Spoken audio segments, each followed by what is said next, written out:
السلام علیکم ورحمۃ اللہ وبرکاتہ۔ محترم بزرگوں، عزیز دوستوں، مفتی فیضان قاسمی دامت برکاتہم نے شب گزاری بیان میں یہ فرمایا، اللہ کے وعدے ادھورے دین پر نہیں ہے۔ آپ حضرات اس بیان کو خوب دھیان کے ساتھ سنیں اور مزید بیانات کے لیے ہمارے چینل HS بیانات کلپس کو ضرور سبسکرائب کریں۔ اللہ کو رب ماننا، اللہ تعالیٰ کو رب ماننا اور اللہ کی ربوبیت پر ایمان لانا ہر مسلمان سے اللہ تبارک تعالیٰ کی کامل اطاعت کا تقاضا کرتا ہے، اور زندگی کے ہر شعبے میں اللہ کے پورے دین پر کلی استقامت کا تقاضا کرتا ہے۔ اللہ کو رب ماننا ہر مسلمان سے اللہ تعالیٰ کے کامل اطاعت کا مطالبہ کرتے ہیں، اللہ تعالیٰ کی کامل اطاعت کا مطالبہ کرتے ہیں، اور زندگی کے ہر شعبے میں اللہ کے دین پر کلی استقامت کا مطالبہ کرتا ہے۔ جزوی دین اللہ کے یہاں قبول نہیں ہے، ادھورا دین اللہ کے یہاں پسندیدہ نہیں ہے۔ جزوی دین کو ہی نفاق کہتے ہیں، جزوی دین کو ہی نفاق کہتے ہیں۔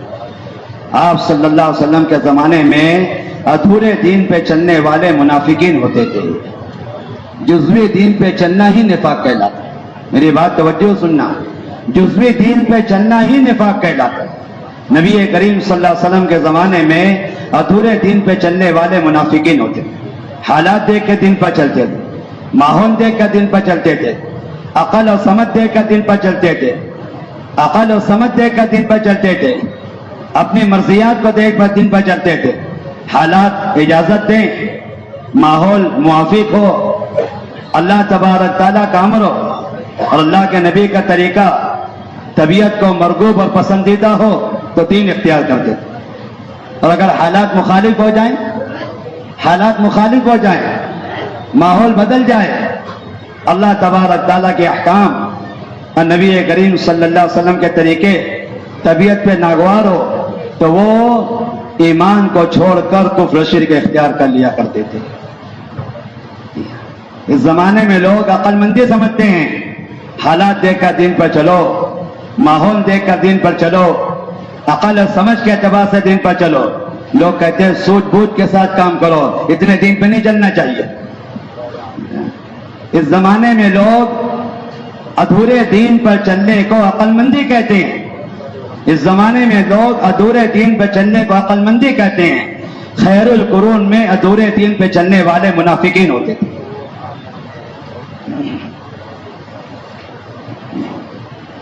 اللہ تبارک تعالیٰ کا مطالبہ ہر مسلمان سے کامل اطاعت کا، اور اللہ تبارک تعالیٰ کی چاہت ہر مسلمان سے کلی استقامت ہے کہ ہر حال میں، ہر ماحول میں اللہ تبارک تعالیٰ کے پورے دین پر چل کر اللہ کے سامنے پیش کرو۔ منافقین بارڈر پر چلتے تھے، اسلام اور کفر کے بارڈر پر۔ اس زمانے کے منافقین اسلام اور کفر کے بارڈر پر چلتے تھے، اس زمانے کے مسلمین اطاعت اور معصیت کے بارڈر پر چلتے تھے۔ دونوں نفاق ہے، میری بات توجہ سننا۔ اس زمانے کے منافقین اسلام اور کفر کے بارڈر پر چلتے تھے، اچھے حالات ہے تو مسلمان، اور جہاں حالات بگڑے تو مشرک اور کافر ہو۔ لوگ ادھورے دین پر ادھوری مدد کے منتظر ہیں، ادھورے دین پر ادھوری مدد کے منتظر ہیں۔ لوگ یہ چاہتے ہیں کہ میں جتنے دین پر چل رہا ہوں اس کے بقدر میرے حالات درست ہو جائے، میں جتنے دین پر چل رہا ہوں اس کے بقدر میری دعائیں قبول ہو جائے، میں جتنے دین پر چل رہا ہوں اس کے بقدر اللہ تبارک تعالیٰ کی مدد اور نصرت کا نزول ہو جائے۔ میرے دوستوں بزرگوں، میں بہت قوت سے بات عرض کر رہا ہوں، ادھورے دین پر ادھوری مدد نازل نہیں ہوگی، ادھورے دین پر پورا عذاب ضرور نازل ہوگا۔ ادھورے دین پر ادھوری مدد نازل نہیں ہوگی، ناقص دین پر ناقص مدد کا نزول نہیں ہوگا، لیکن ناقص دین پہ کامل عذاب کا ظہور ضرور ہوگا، کیونکہ اللہ کا مطالبہ کامل دین کا ہے۔ یا ایھا الذین آمنوا ادخلوا فی السلم کافہ، اللہ کا مطالبہ کامل دین کا ہے۔